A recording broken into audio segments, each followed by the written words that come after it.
My father made each family member stay completely silent for 3 years at a time, installing cameras in every room to enforce his rule. When he almost got crushed by his truck, I said nothing, but the moment I spoke to save Mom during diabetic shock, he added 7 more years to my sentence. I still remember the day my father shattered our family, not with a bang, but with a chilling whisper.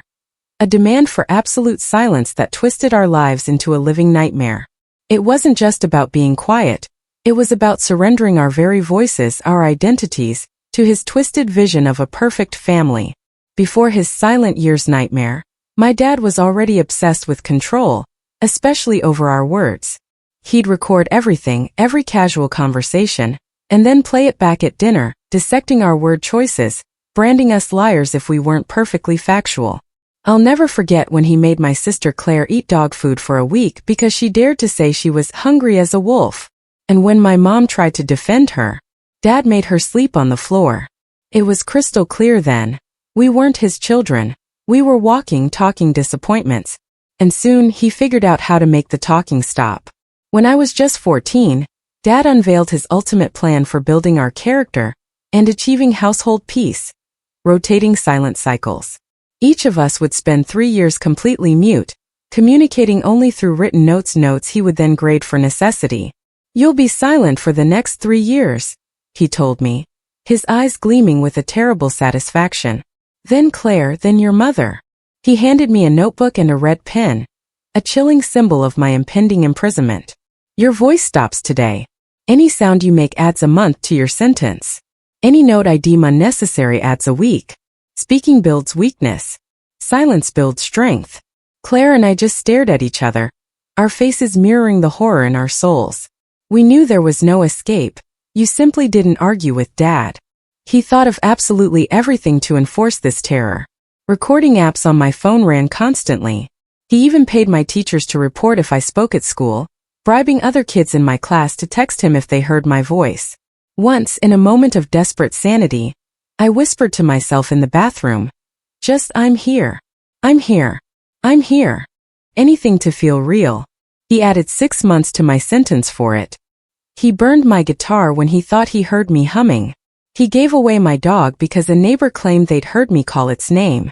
The sheer, overwhelming fear of what he'd do next was a silent warden, keeping me locked in even when he was miles away. Every single interaction became a tense, written negotiation. I carried notebooks everywhere, scribbling only what was absolutely vital. Every night, Dad would grade my notes with his cruel rubric. Was this information essential? Could you have communicated through gesture? Did this exchange improve anyone's life? Most nights I failed and he'd add more time to my silent hell. Mom and Claire would plead with him, begging him to let me speak, even though he'd punish them mercilessly every single time they tried. They never gave up, their love a fierce, desperate beacon in the darkness, even as I tried to silently beg them with my eyes to stop, unable to bear watching them walk around bruised for my sake. Claire, bless her heart, always tried to be my voice, translating my gestures, reading my written words aloud, including me in conversations. But her own turn was fast approaching, and with all the extra time Dad had piled onto my sentence, I wouldn't be able to do the same for her. After over a year of this suffocating silence, I decided to try a different tactic, reason. I spent weeks crafting the perfect letter, a meticulously argued case about how the silence was shattering my education, destroying my social development, inflicting permanent psychological harm. I included scientific research on language development, testimonials from teachers about my plummeting grades, even evidence that forced muteness could cause permanent vocal damage. I argued that I had learned whatever twisted lesson he intended, and continuing would only create lasting damage. Dad read it, nodding thoughtfully at certain points. My heart pounded. I could practically feel my voice coming back. Then he looked up, a sly, infuriating smile playing on his lips. "Compelling argument," he said, his voice dripping with condescension. "You've proven the power of written communication. Your sentence is extended 6 months for trying to manipulate your way out of a commitment." I started writing frantically, explaining that it wasn't manipulation, it was logic. He cut me off. "Now it's 9 months. His eyes narrowed. "Every note protesting adds 3 more. I stopped. My pen froze. Mom and Claire saw the despair on my face, and their own tears started falling. They'd had so much hope. Dad just smiled like he'd taught me some profound lesson. That extended sentence shattered something deep inside me. I stopped writing altogether, even for necessities. Teachers would ask questions and I'd just stare blankly. Mom would offer dinner choices and I'd just eat whatever she gave me first. Dad, in his warped mind, saw this as growth, not surrender. He'd brag to Mom and Claire about my perfect understanding of silence economics. But my complete silence meant I couldn't communicate when truly awful things happened. I watched my mom collapse from her diabetes because I couldn't tell anyone she'd forgotten her insulin. I watched Claire's boyfriend shove her around, knowing Dad would just mark any note about it as gossip, not necessary information. Dad started engineering his own horrifying tests, where my silence meant letting bad things happen. He'd light small kitchen fires just to watch if I'd sit quietly. He'd hide Mom's heart medication, waiting to see if I'd break my silence to reveal where he'd put it. His red pen was always ready, eager to add months if I made even the slightest sound. Then, 2 years and 8 months into my sentence, a moment of chilling clarity. I was watching Dad work under his truck in the garage when I saw it. The jack was about to slip, about to crush him. I stood there, my mouth open, and said absolutely nothing. The jack began to give way. And in that agonizing second, Dad and I locked eyes. He saw me. He saw my choice. He rolled out from under the truck just as the jack completely failed, the vehicle crashing down onto the concrete where his chest had been seconds before. The sound echoed through the garage like thunder, a physical shockwave. Dad scrambled to his feet, his face a horrifying whirlwind of shock, rage, and then something I'd never seen before. Pure, unadulterated fear. He grabbed my shoulders and shook me hard, his mouth moving rapidly, a silent, furious tirade. But I kept my expression blank, my eyes unfocused, just like I'd learned to do during his worst rages. He released me, stumbled backward, running his hands through his hair, utterly bewildered. That night at dinner he watched me constantly, a new, unsettling intensity in his gaze. Mom and Claire exchanged worried glances as he barely touched his food. When Claire tried to pass me the salt, Dad slammed his hand on the table, making everyone freeze. He pointed at me, then at himself, then made a slashing motion across his throat. The message was terrifyingly clear. He knew I had chosen to let him potentially die. The next morning I found a new notebook on my bed. Phase 2 of your training begins now, it read. You've mastered basic silence. Now we test advanced applications. The rules were even more twisted. I could only write notes between 2 and 3 a.m., I had to destroy them immediately after he read them, and any attempt to communicate with Mom or Claire through gestures would add a year to my sentence.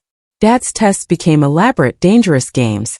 He'd leave the stove on with dish towels nearby, disconnect smoke alarm batteries, or create accidents waiting to happen. Each time, he'd position himself to watch my face, silently daring me to choose intervention over silence. Sometimes he'd pretend to choke during meals, turning purple while I just continued chewing mechanically, meeting his watery eyes with an emptiness that even surprised me. Mom would panic, Claire would sob, but I just ate. School became an impossible labyrinth under these new restrictions. Teachers gave up trying to include me. My grades plummeted from A's to F's. The guidance counselor called Dad in for meetings, but he, the master manipulator, convinced them I was going through a selective mutism phase that psychologists recommended not forcing. He showed them fabricated medical documents, made up studies. They bought it. Claire, my amazing sister, started leaving me secret notes, hidden under my pillow, taped behind my bra. I know you're still in there, one said. I'm keeping track of everything. When my silence starts, find a way to stop. I wanted desperately to write back, but Dad had cameras everywhere now.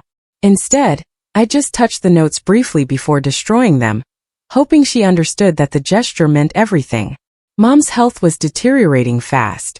Without me there to remind her about medications, or warn her about Dad hiding her supplies, she had more diabetic episodes.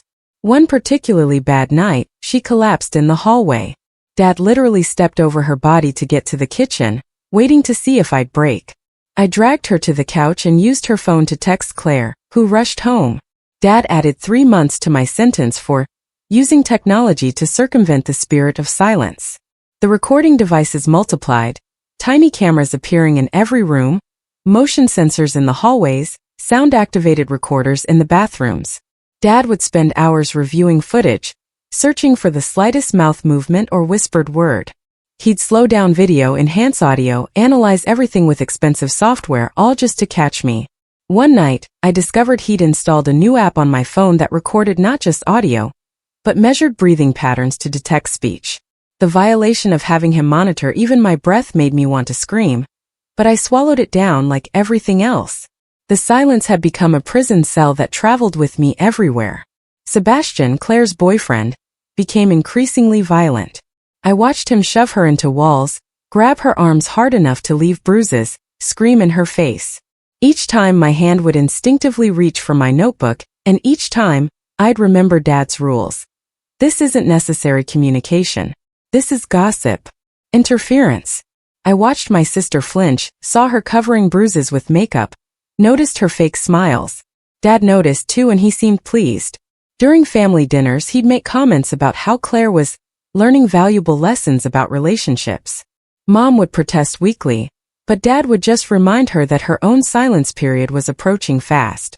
Perhaps you'll understand better when you can't speak either, he'd sneer. The notebooks piled up in Dad's office, thousands of pages of my desperate attempts to communicate basic needs. He'd turn them into a grotesque filing system, categorized by manipulation level and necessity score. Sometimes he'd pull out old ones and read them aloud at dinner, mocking my word choices, pointing out all the ways I could have stayed silent instead. Winter arrived with brutal cold, and Dad found new ways to test my commitment. He'd lock me outside without a coat, watching through the window to see if I'd knock or call out. I learned to curl up against the house and wait, sometimes for hours, until he decided I'd proven my dedication. Mom would cry, Claire would beg him to let me in, which only made him extend the time. During one particularly bad storm, I watched through the garage window as Dad worked on his truck again. This time he was under the hood, reaching deep into the engine. I saw the moment his wedding ring caught on something.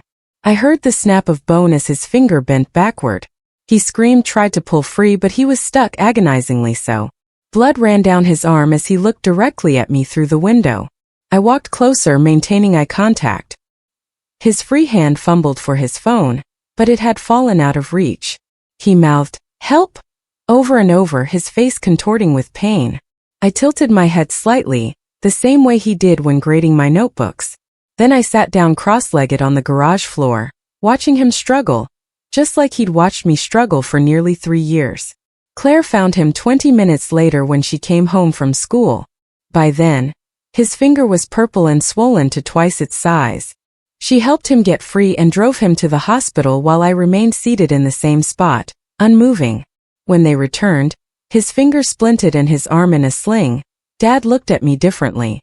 The fear from the truck incident had evolved into something else, something I couldn't quite place, respect, maybe, mixed with a chilling weariness. That night he slid a note under my door. "You're learning perfectly," it said. "Your silence has become a weapon. I'm proud." The words made my skin crawl. I wasn't becoming what he wanted. I was becoming something else entirely, something that understood his rules better than he ever could.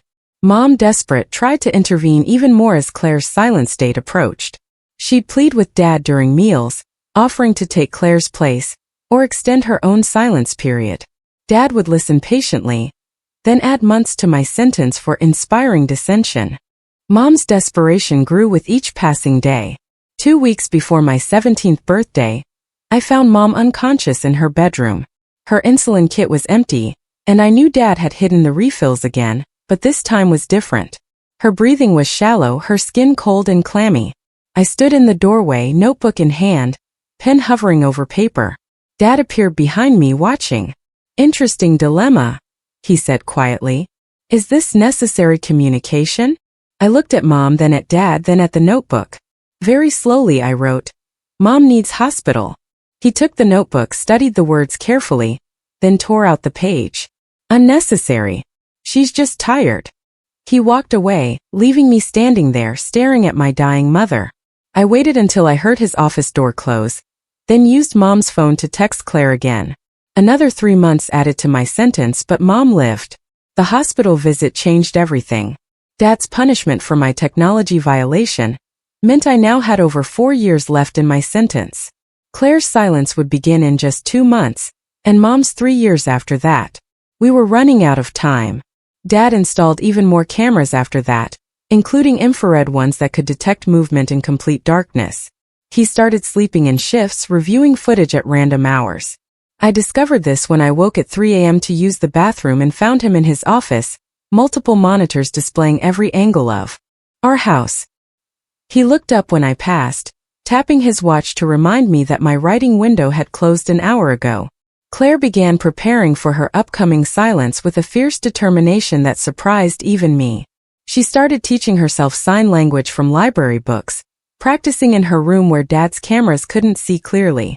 When Dad caught her, he burned the books and announced that sign language counted as communication. Any use of it would add 6 months to whoever's sentence was active. Sebastian's violence toward Claire escalated further. One afternoon, I watched from my bedroom window as he grabbed her by the throat in our driveway. She clawed at his hands while he shook her. I pressed my palms against the glass, my mouth opening involuntarily, a silent scream trapped in my throat. No sound came out, but Dad appeared at my shoulder instantly. He watched Sebastian release Claire and drive away while she gasped for air on the concrete. Dad made a note in his ledger. Another week added for my attempted vocalization. Mom's diabetes worsened without proper management. Dad had taken control of all her medications, doling them out according to his own twisted schedule. Some days he'd forget entirely. Other days he'd give her too much, watching her blood sugar crash while she stumbled around the kitchen. I started hiding glucose tablets around the house, in places I knew she'd find them, though he added penalties whenever he discovered my stashes.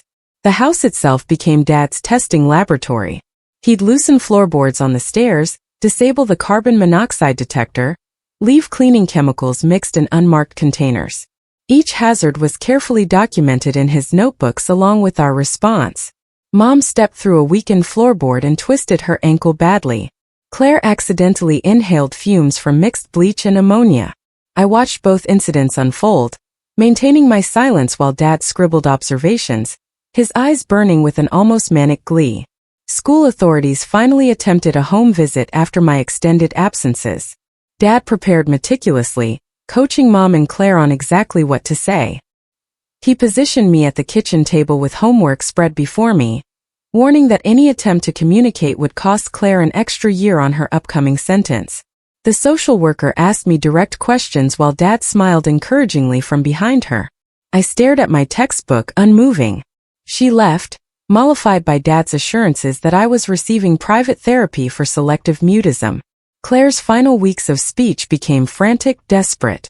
She talked constantly, narrating everything she did, telling stories from our childhood, singing songs she'd learned in choir.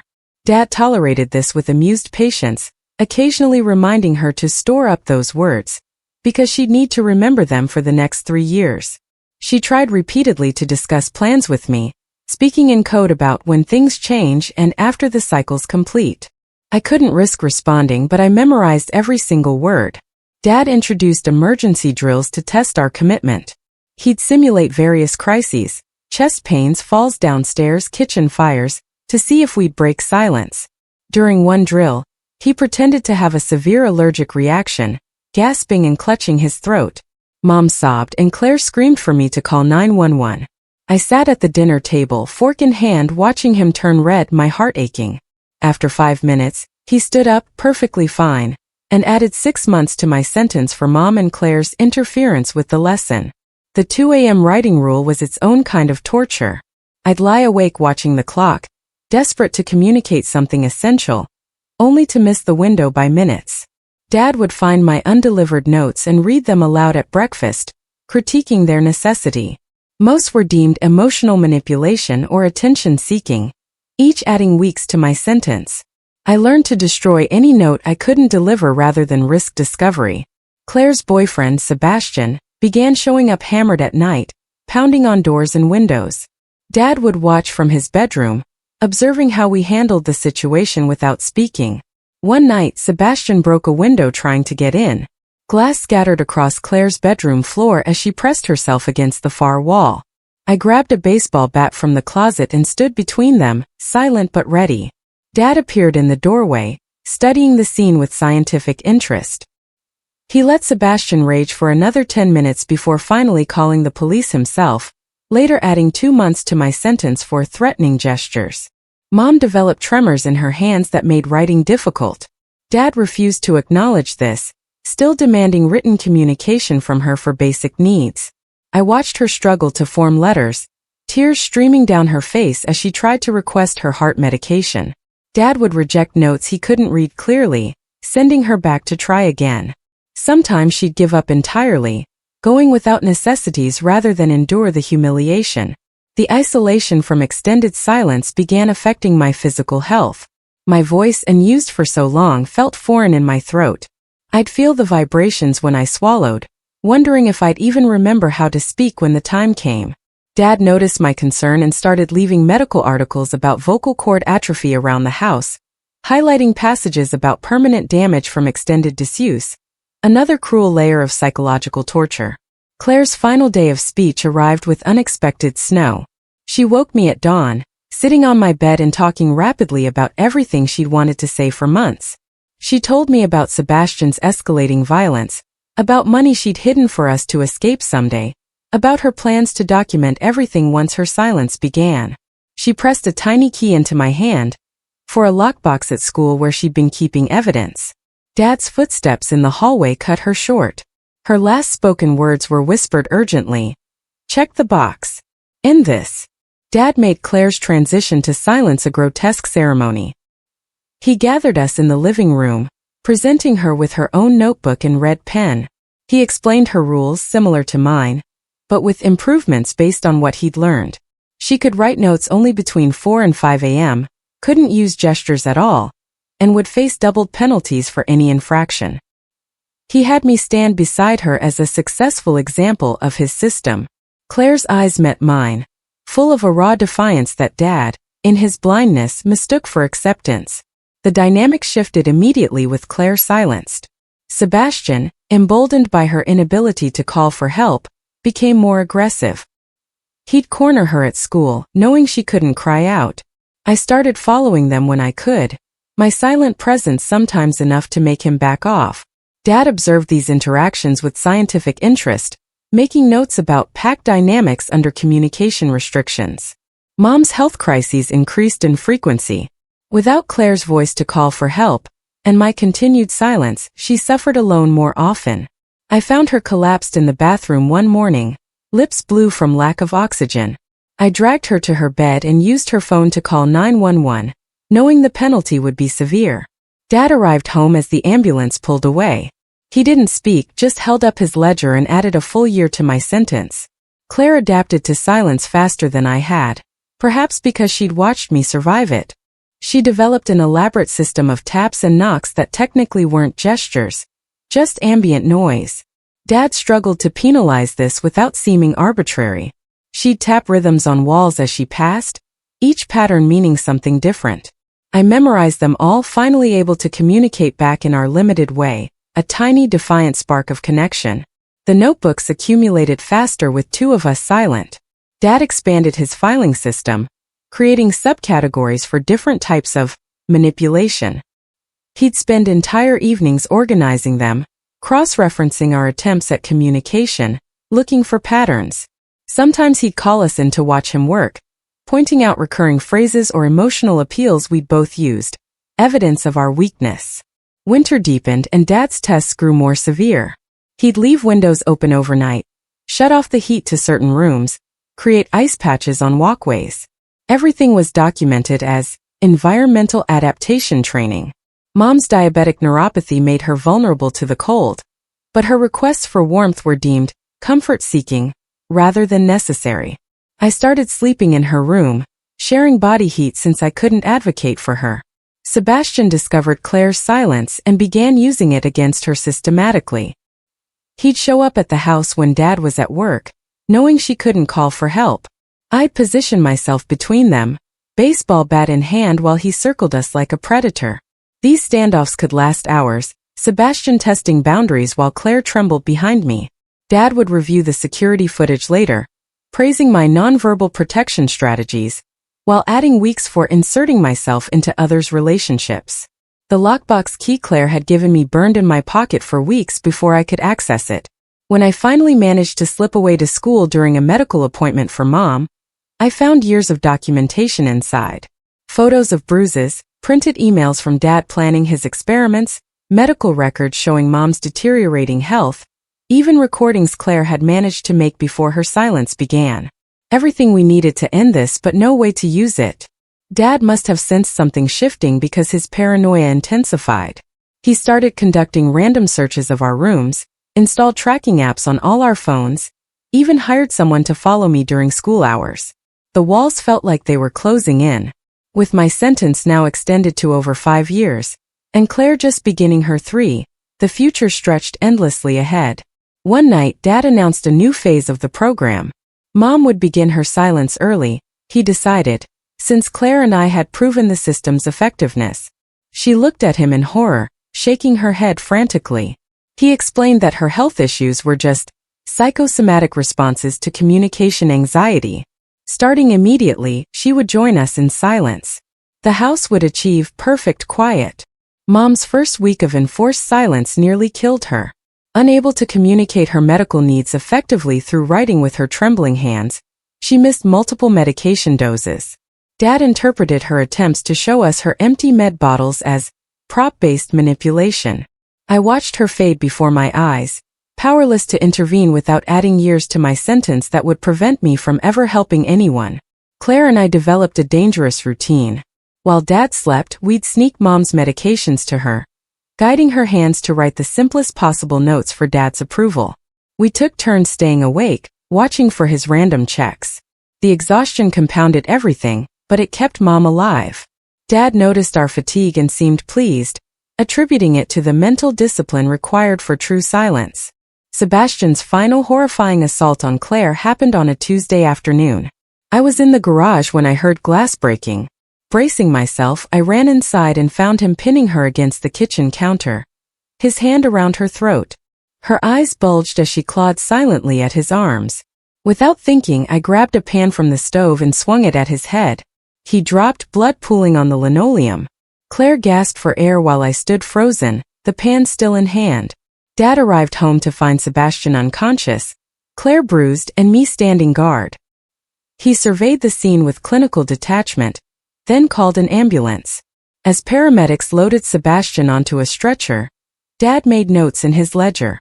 Later, he informed me that physical violence, while silent, still counted as communication. 2 more years added to my sentence. I was now looking at 7 years total. The police came to question us about Sebastian's injury. Dad spoke for all of us, explaining our family therapy, involving voluntary silence. He showed them forged medical documents, consent forms we'd never signed, even a published paper he'd written about therapeutic mutism in domestic settings. The officers left, satisfied that Sebastian had injured himself while intoxicated, despite Claire's visible bruises. Mom's condition deteriorated rapidly under enforced silence. Her diabetes raged unchecked. Her heart medication ran out and her tremors worsened. Dad watched her decline with fascination, documenting everything as part of his research. He started talking about publishing his findings, about how silence revealed true character. We were his test subjects and he was already planning the next phase. Then a sickening discovery. Claire found out she was pregnant from Sebastian's assaults. The revelation came through a test she took in secret. The positive results, a truth she couldn't communicate to anyone. I found her sobbing silently in the bathroom, the test in her hand. She looked at me desperately, needing support I couldn't give without destroying any chance of eventually helping her. We sat together on the cold tile, tears falling in perfect, agonizing silence. Dad's response to Claire's pregnancy was calculating, utterly devoid of humanity. He saw it as an opportunity to test intergenerational silence protocols. He began drafting rules for how the baby would be raised, whether it would be allowed to develop speech normally, how early silence training could begin. His excitement was palpable as he shared these plans at dinner while Claire stared at her plate and Mom swayed precariously in her chair, fading before our eyes. The house felt like a tomb. 3 people living in enforced silence. Communication reduced to desperate notes begging for basic necessities. Dad thrived in this environment, becoming more animated and talkative as we withdrew further. He'd lecture empty rooms about his theories, conduct one-sided conversations at dinner, narrate his actions throughout the day. Our silence had given him the stage he'd always wanted. I started planning our escape with painstaking care. Using my 2 a.m. writing window, I drafted notes to myself that I immediately destroyed, memorizing each detail. Claire's lockbox evidence was our key, but getting it to someone who could help seemed impossible. Every authority figure Dad had already fooled or bribed. We needed someone beyond his reach, but my world had shrunk to just our house and school. Mom's final crisis came suddenly. I found her unconscious in her room, skin gray, breathing shallow. Her insulin kit was empty again, but this time her body couldn't compensate. I shook her frantically, unable to call out, a guttural sound trapped in my chest. Claire appeared and immediately understood. We looked at each other. Years of silence stretched between us, both knowing that maintaining it now meant watching Mom die. Dad stood in the doorway observing. He made no move to help, just watched us struggle with our trained silence. Mom's breathing grew more labored, each shallow gasp a punch to my gut. Claire grabbed her notebook, scrawling desperately. Dad shook his head, a cruel, cold expression on his face. It wasn't her writing hour. I reached for my phone, but he stepped forward, hand extended for it. This was the test he'd been building toward. Would we break our silence to save her? I looked at Mom's still form, at Claire's terrified face, at Dad's expectant, triumphant expression. 7 years of silence stretched ahead of me if I held my tongue. Mom had minutes at most. The choice crystallized with perfect clarity, and a fierce guttural rage surged through me. I opened my mouth, feeling my vocal cords strain after nearly 3 years of disuse. The sound that emerged was barely human, a ragged, rusty croak, but it was enough. Help her! I cried, my voice tearing through the suffocating quiet. Dad's face lit up with triumph, then darkened with a terrifying rage. He'd won. I'd broken. But his game was over now. Claire found her voice too, screaming for help so loudly that neighbors heard through the walls. I called 911 while Dad stood frozen, his careful control shattered by our combined defiance. Years of planning undone by 2 desperate words, a primal scream for help. The paramedics arrived to chaos.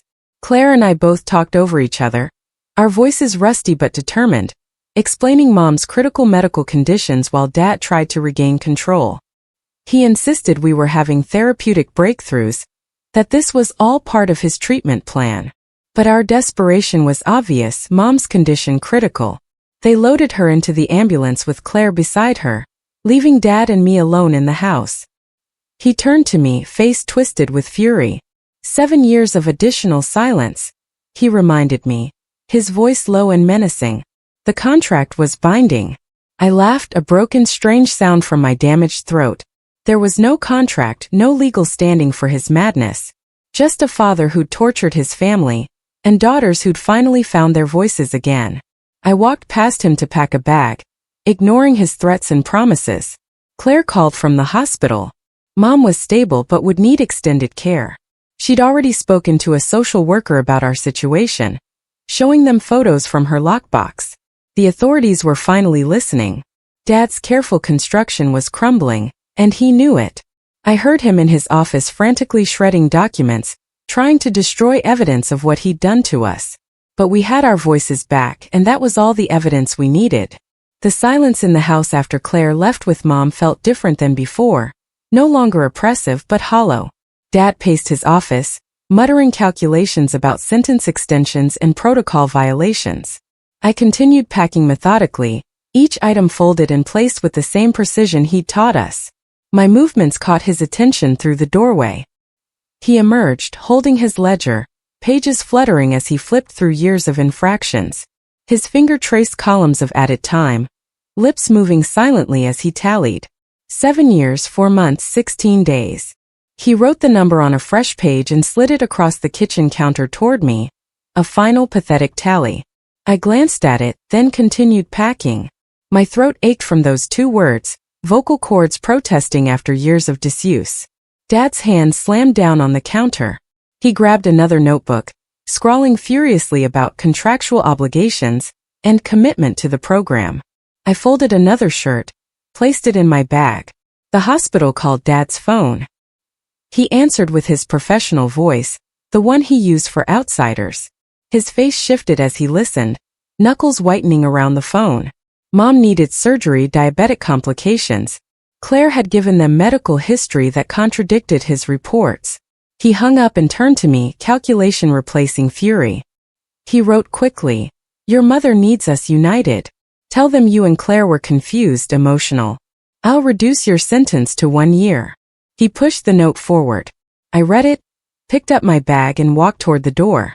His hand caught my shoulder, spinning me around. Another note. "You leave now, you'll never see them again." I shrugged off his grip and kept walking.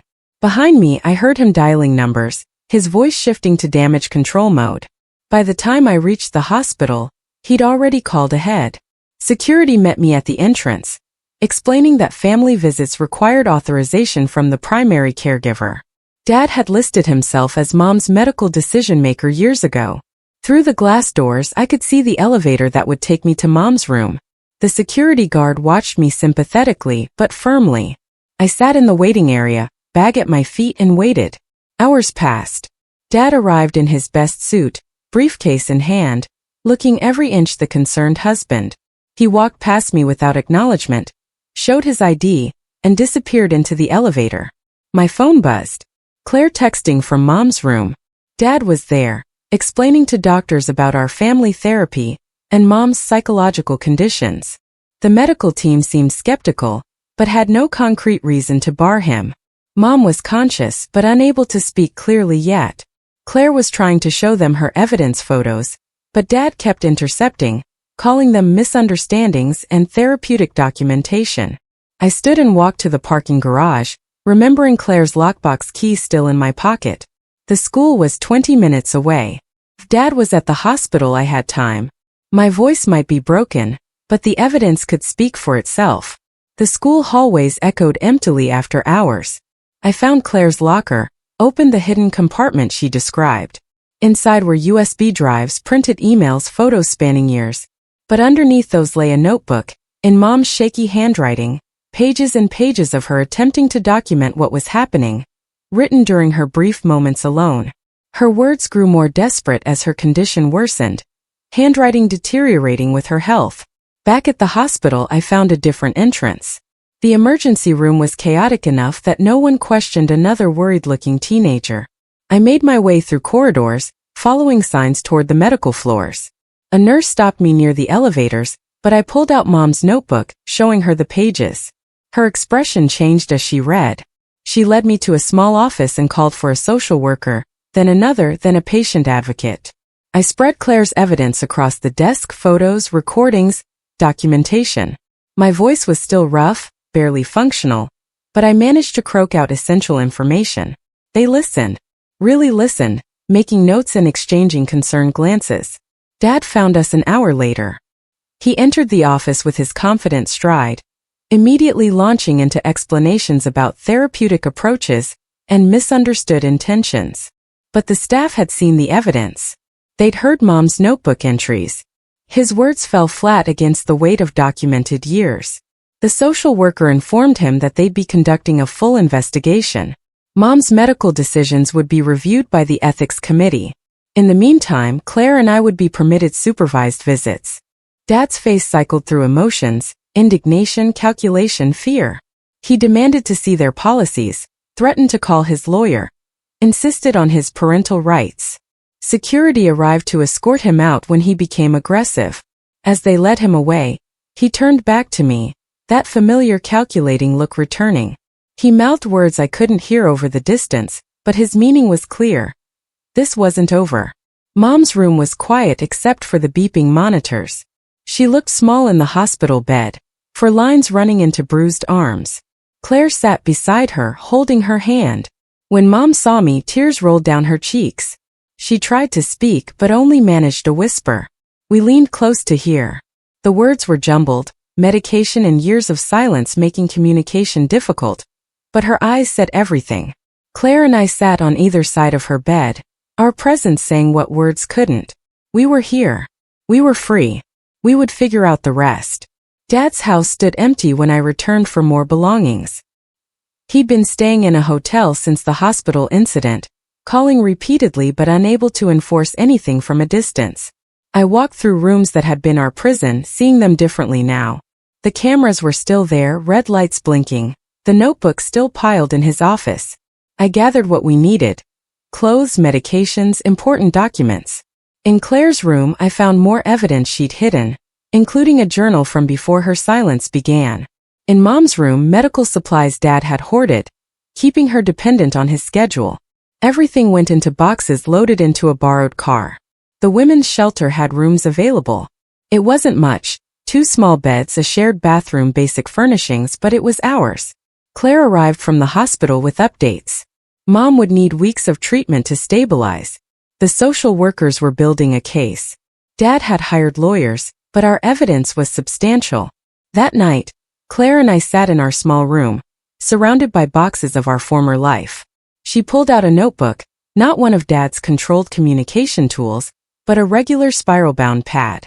She wrote, "What now?" I took the pen and wrote back, "Whatever we want." The irony wasn't lost on us. We were still writing to communicate. Years of enforced silence leaving their mark. But this was our choice now. We could write or speak or sign or stay quiet. The freedom felt overwhelming and fragile, like something that could be snatched away at any moment. Days blended together.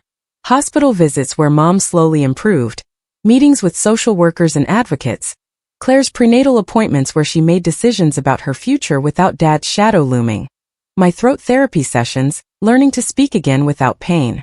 Small steps that felt monumental after years of stasis. Dad's attempts at contact escalated. Letters arrived at the shelter, forwarded through lawyers. He offered compromises, reduced sentences, modified rules, family counseling with therapists of his choosing. When those failed, the tone shifted. Threats about custody, about Mom's care, about our futures without his guidance. We saved every letter for the investigation. The other families at the shelter had their own stories, women and children who'd escaped different kinds of prisons. We learned that silence came in many forms. The quiet of fear, of shame, of survival. Our enforced muteness was unique, but the control behind it was devastatingly familiar. Claire began speaking more each day, her voice growing stronger. She narrated everything again, but differently now. Not frantically storing up words before they were taken, but simply enjoying the ability to express herself. She sang lullabies to her growing belly, told stories to Mom during visits, chatted with other residents about mundane things that felt like miracles. My voice returned slowly, each word a victory.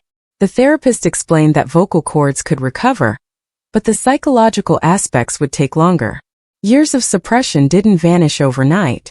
Sometimes I'd open my mouth and nothing would come, not from physical damage, but from deeply trained fear. Other times words tumbled out in rushes, making up for lost time.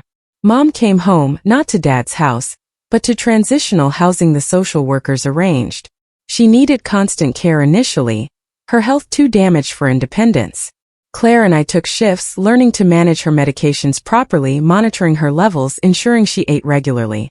She spoke in whispers mostly, but her words were her own.